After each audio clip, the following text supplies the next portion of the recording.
The Gauteng Health Department says Dr Tim de Maayer was never given a written warning. He blew the whistle on conditions at the Rahima Moosa hospital, contributing to children's death. The department says hospital officials had agreed on a warning letter being issued, but this was never done. The Democratic Alliance's Gauteng Health spokesperson, Jack Bloom, says the action should have been taken against the hospital CEO. Mr. Bloom joins us now to discuss this further. Mr. Bloom, good morning and thank you very much for your time. You know, the story gets more confusing by this day. We understood that the MEC had responded to legislature on the matter, saying the written warning had been issued, and then it was clarified that it wasn't in fact issued. There was merely an intention to do so, but they decided otherwise. What is your understanding currently? Well, I asked the question in the Gauteng legislature and I got an official written reply signed by the acting MEC, and it said in that reply that the parties had, quote, agreed on a written warning to be issued.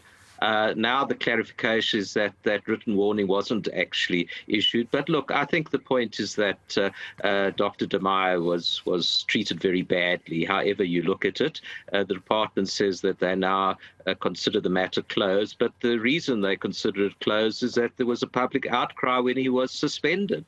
And I still hold that the CEO of the hospital should be suspended herself for taking such terrible action against a sterling doctor who was just trying to do the best for his patients. And, you know, the concerning thing, honestly, about the story is beyond the unfortunate reaction to Dr. de Maayer's open letter. We aren't certain at this point that the issues raised in that letter have actually been addressed.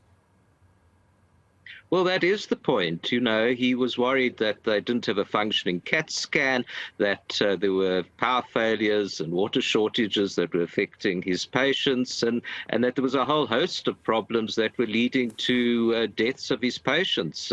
These are child patients that could have been saved. So I'm extremely disappointed in the way the whole way the Gauteng Health Department has handled this matter. They should have listened to him, and their first priority should have been to fix the hospital. Instead, he was suspended. He was only unsuspended after massive public outcry, and then there appeared to be further disciplinary action against him, but now we hear that they consider the matter closed. But they have admitted that at one stage he was going to be given a written warning. How do you give a written warning to a doctor who only cares the best for the lives of his patients? And, you know, honestly, we do have an appreciation that there would be organizational cultures, there's code of conduct that must be adhered to, that if we talk about an internal communication policy, it must be adhered to. But the silence around the decision now to no longer discipline him suggests that he was cleared, meaning they had evidence that he had followed all the communication processes, but that somewhere, perhaps at a certain level, his issue was ignored. And that's where I think you come in when you say that perhaps the CEO needs to be disciplined because somebody did something wrong there, because they then prompted him to take the matter outside of the communication channels to the public. I think you are correct. He did raise this several times within the hospital and he was ignored. Now, why isn't there an investigation into why the CEO ignored all his earnest pleas in the interest of his patient? According to the acting MEC for Health in the reply I got, they don't think the CEO did anything wrong. Well, you know, initially they thought that Dr. de Maayer had done something wrong, and now they're saying that the CEO didn't do anything wrong in suspending him and trying to discipline him. So, look, I think they've got egg all over their face, but the main thing really is what is their sense of priorities? You know, persecuting a doctor who follows his conscience or fixing up the hospital, and we still haven't seen the sort of action that would fix up that hospital and make sure that all these mothers and children being treated get the best treatment possible. And then another thing that this matter has done is that it's instilled a level of fear on would-be whistleblowers because it has been a traumatic experience. It's not every single situation where you will have massive public outcry, where many will come out and there be a petition and people stand by you. So really it would discourage many, wouldn't you say? Yes, I think it's been an unfortunate experience the whole way through. And I have to tell you, I get whistleblowers who phone me or send me messages, and they all want to be anonymous. They're scared. and it just shows you the climate of fear in this department. I mean, we should welcome dedicated, honest doctors like Dr Tim de Maayer, who work in terrible conditions, and they should be part of the solution. But instead, the Gauteng Health Department seems to think they're part of the problem. I'm not happy that whistleblowers feel free to express their concerns, and this is because of the overall climate in the Gauteng Health Department, which I think they need to change very seriously and very quickly.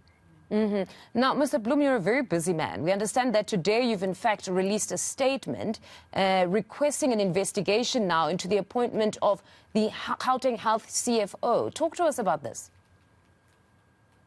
Well, the Chief Financial Officer of the Gauteng Health Department is now embroiled in allegations that she allowed fishy payments by the Tembisa Hospital to go to companies, including 3 companies headed by a senior ANC official.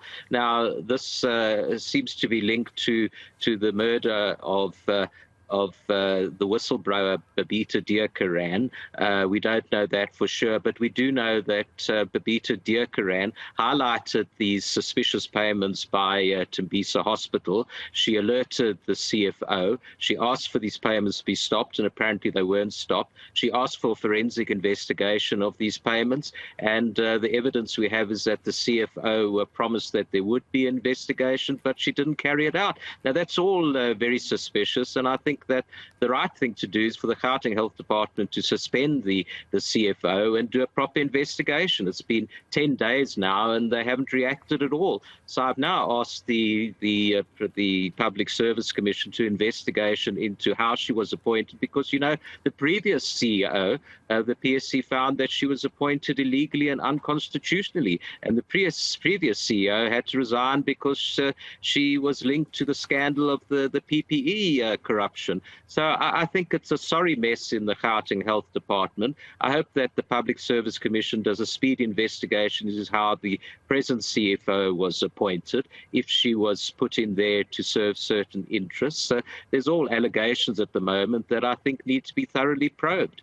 And hopefully it is a speedy investigation. Mr. Bloem, thank you very much for your time. That's DA's Jack Bloem speaking to us about the Rahima Moosa hospital situation. And you would have heard there now about the Gauteng Health CFO.